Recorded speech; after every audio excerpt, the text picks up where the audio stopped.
here, mister,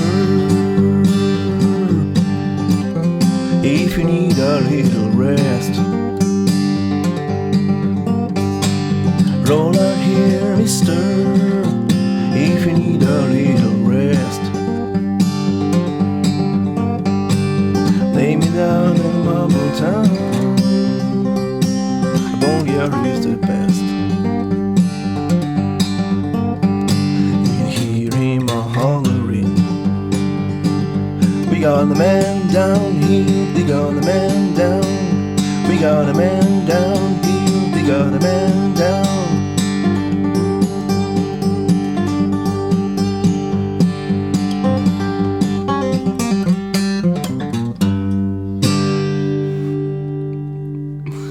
Man, I love this riff.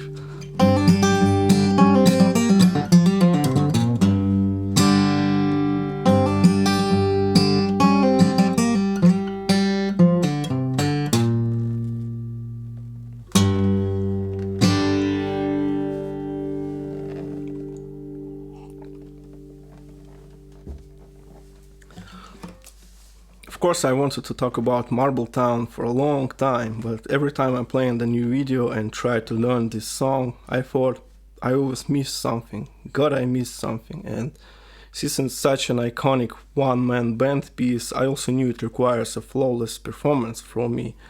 It's not as easy to play as some usual strumming songs I discuss, but one day it suddenly clicked and I thought I can do it now. I have to say, I tried to play this song for years, tried to approximate it, and it wasn't a problem to pick out chords and notes.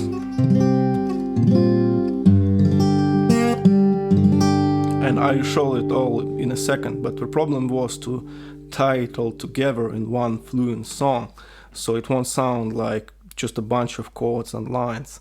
And I'll also share the usual aha moment that helped me to go through this song at last. I hope it may help you as well. First of all, the harmonic structure of the song is very straightforward, and that everybody, including younger me, seems to pick up pretty well. Especially all the blues stuff. Because it's, well, all the usual blues stuff. The tuning is drop D tuning.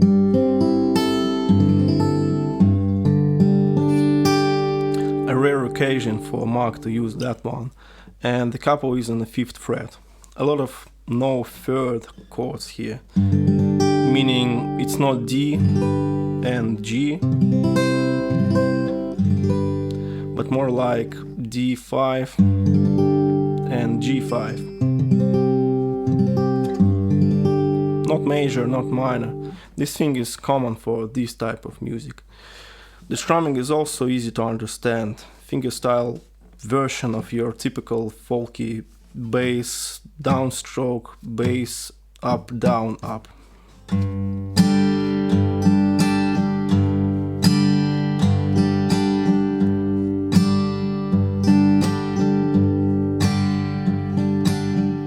Play it very fast, much like Hill Farmer's Blues from the same record.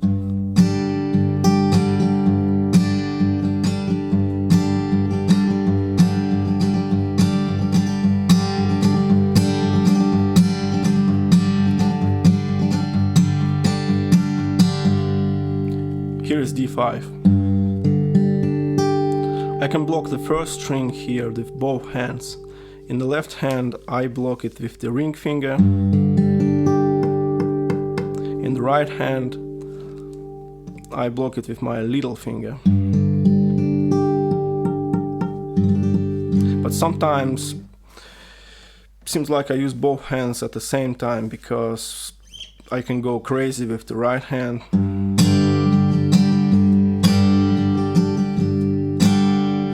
But you still need to mute that first string.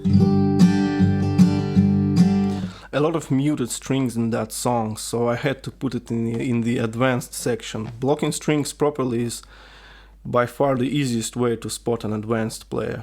Here is a C shape that goes to the B shape. Here is 6th and 1st strings are muted. mute, 3, open, open, 3, mute.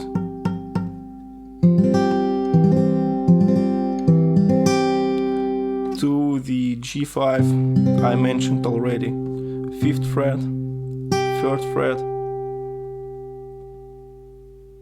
muted 5th and the 1st string again.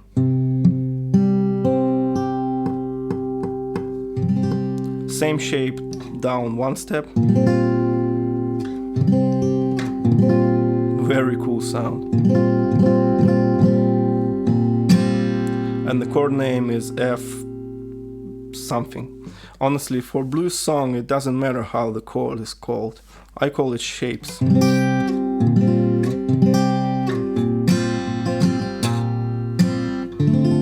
Probably the simplest chord in a song, regular A minor 7.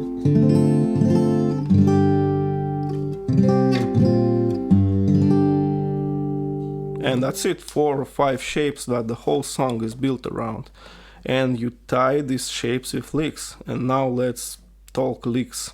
The main riff as well as the tuning and the mood, I think Mark borrowed from the Bob Dylan song Ballad of Hollis Brown.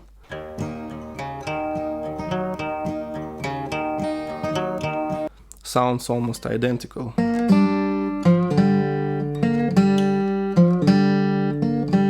Though Bob played it with double drop detuning and capo on the 1st fret.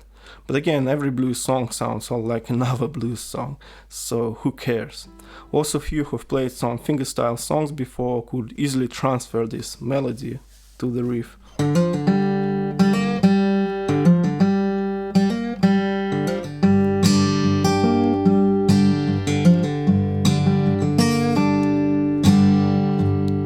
By the way, these two notes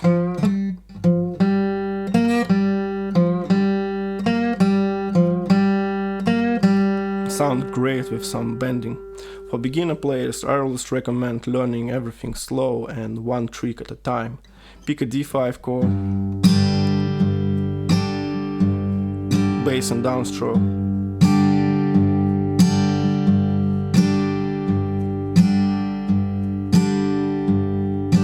Then graduate to the strumming.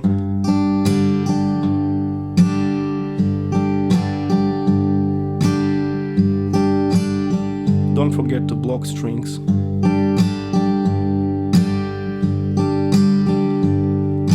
Then learn the riff one note at a time.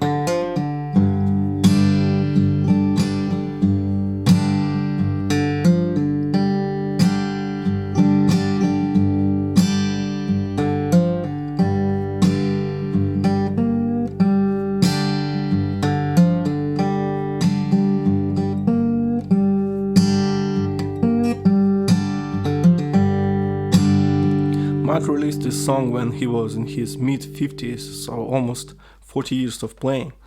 I play for almost 15 years, and if you can't play it, keep learning and playing as many songs as possible. Blues, fingerstyle, strumming, everything. With Marbletown, the problem for me was that two parts were too similar to me.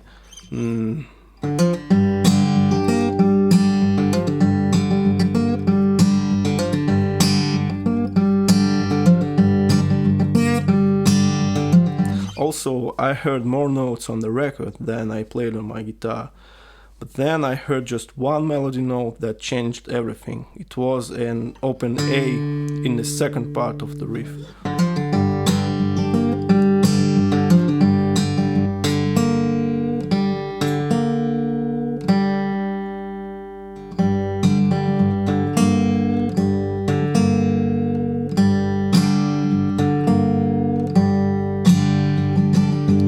Which can be obvious to many people, I believe, but it wasn't for me. And this was my aha moment, and from that moment the whole song played itself. It was a matter of practice. Also, sometimes I heard triple bass notes on the record and I thought, what this is all about. And after I added this open string, everything starts to make sense. All these triple bass notes.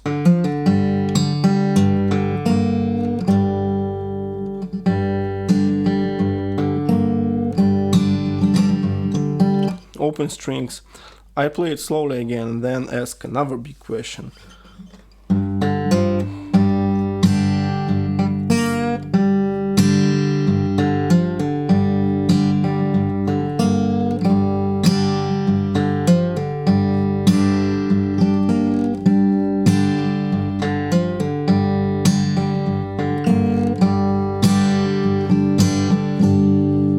The question is how Mark approaches this song. Mark played this song live in very extended version hundreds of times, more than 400 times I think, so he really loves to play it, and I do understand why, because it's one of the most enjoyable and fun songs to play. It's very fast. It's not like he plays many fast songs. The song is great to jam with any musicians or any instruments. Also, the live arrangement is amazing. But the most important question, how Mark approaches it? And the answer is, he just plays it. He never played it like on the studio version, to my recollection, but he doesn't need to, like the On Every Street riff. And because it's such a bluesy song, the most important thing here is to deliver the melody.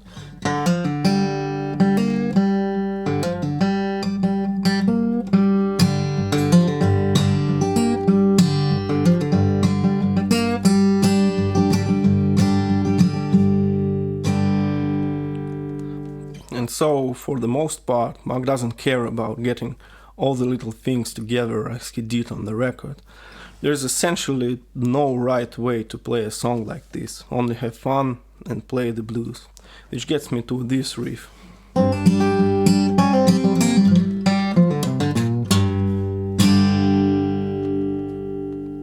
Probably the most satisfying riff I played on my channel so far. The way it goes to the D chord is so great. I can only imagine how it feels to play it when the whole band steps in.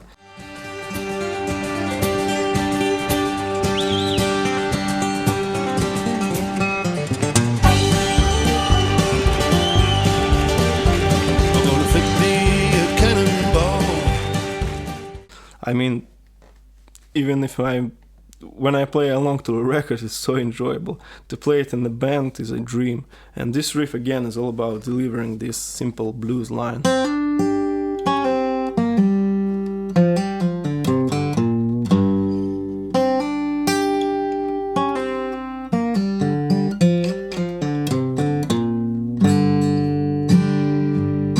This pull-off sounds especially good with the D on top.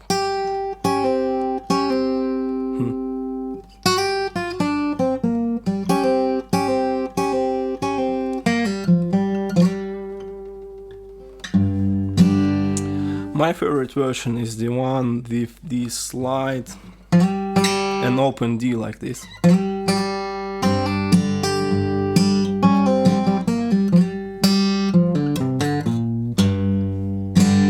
There are some variations possible, but I always end with a classic pull-offs and open strings combination.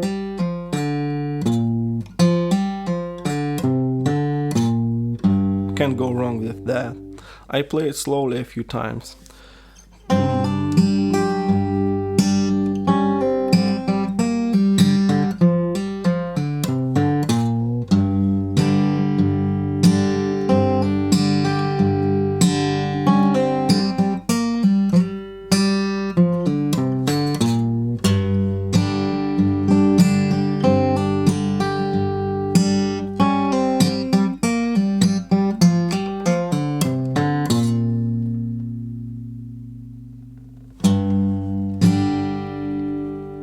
But really it's the speed that makes this riff work so well.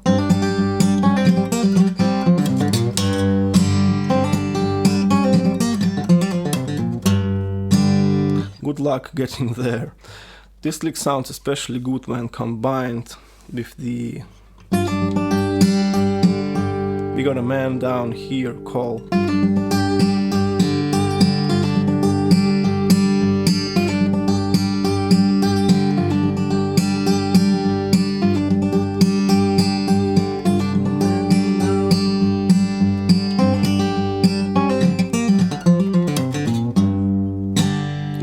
creates a tremendous tension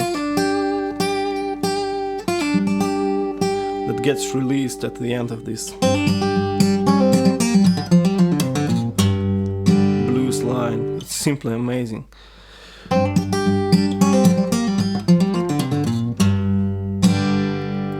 In my official sheet music review, I was surprised that publishing companies got the tuning wrong, and they still sell it with the notation that shows no capo and standard tuning. I don't know if they try to simplify it or something like that, but it certainly won't progress anybody much if one wants to learn Marbletown, so I tried to fix that as well. I wanted to discuss the meaning of the song a little, and luckily it was discussed many times before, so I don't need to talk too much. I think Marbletown splits people into different groups, much like The Requiker's Dream, the title track of that album. There's an amazing thread on a Marking Time forum discussing this song, and you may be surprised how many things you can learn about a seemingly simple song like that. So I recommend checking it out. It's an international forum. People all over the world discuss Mark's music here. You get 13 pages of people discussing my back and roll. This is nuts. Also, check out the story of the Ballad of Hollis Brown. Each Bob Dylan song is like a book on its own, an infinite source of inspiration and information. And lastly, if you want to support me, check out my MK Songbook website. It works from day one actually. Every one of the 65 songs I discussed already is there. Around 13 hours of playing and discussing Mark's songs. Unbelievable. I thought making a website would worth it just to have everything in one place. Let me know what you think. See you later and thanks for watching.